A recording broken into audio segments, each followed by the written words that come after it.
Good morning to all of you, especially the honorable judges and my dear friends. I'm Revalia Atanasya Davewe, coming from Vocational High School 1 Boyolangu to deliver my speech entitled The Influence of Foreign Culture on Indonesia's Generation Z in the Era of Globalization. Nowadays, information flows around very fast. The boundaries between regions, countries, and even continents are invisible. This is what globalization really means, where exchanging cultures, products, thoughts, and other things happen. Indonesia is rich in cultural heritage, from traditions and customs to art and cuisine. However, globalization driven by technology and social media has brought foreign cultures that influence lifestyles, especially among Generation Z. As active internet users, Gen Z has an important role in preserving local culture. Furthermore, digital platforms more often present foreign cultural content than local culture, making it easier for Generation Z to accept.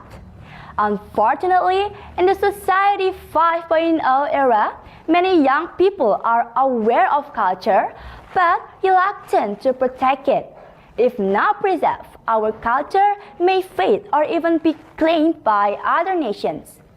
Many Gen Z are more familiar with Western and East Asian cultures, like those of Korea, Japan, and China, than with Indonesians' own cultures. Western culture strongly influences the daily lives of Indonesians.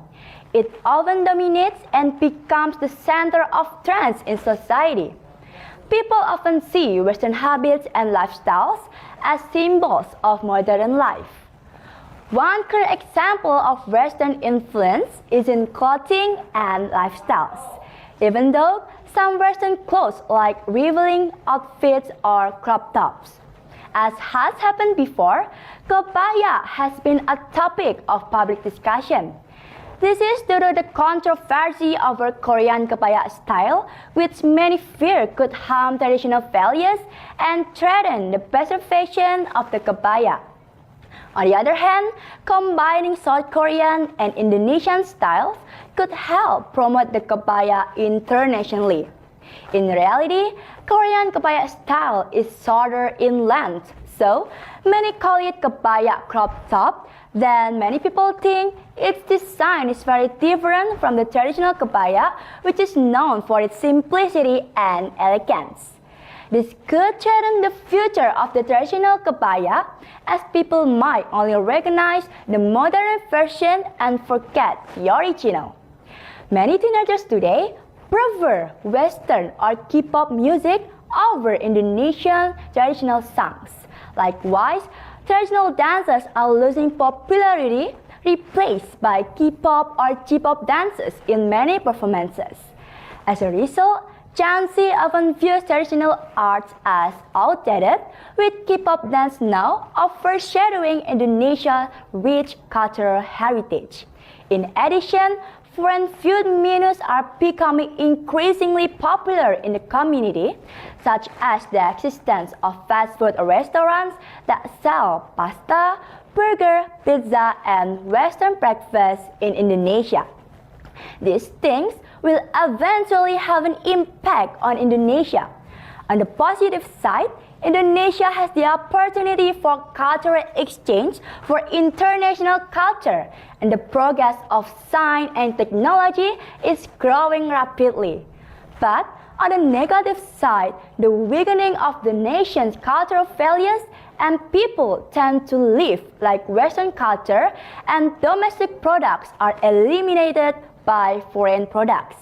Therefore, as Generation Z, who will become Indonesia's golden generation 2045, we must be selective in choosing, sorting, and filtering cultural developments by taking the positive side only. Start increasing literacy about Indonesian culture and use all domestic products to help the Indonesian economy. For preservation, the government needs to hold cultural festivals such as traditional regional art performances, culinary exhibitions and cultural competition, and promote them using social media platforms such as YouTube, Instagram, and TikTok. At the end of this speech, let's be proud of being Indonesian and let our culture stand strong amidst global influences. Appreciate other cultures, but protect our own. That's all from me. Thank you for your time and your attention.